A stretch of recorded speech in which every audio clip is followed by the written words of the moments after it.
బాలుగా మునులకు అభయమిచ్చినావు. మేలుగా వసుదేవు ఉదయించినావు.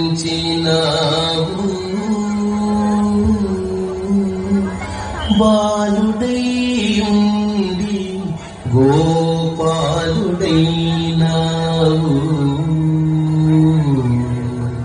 జో జో జో జో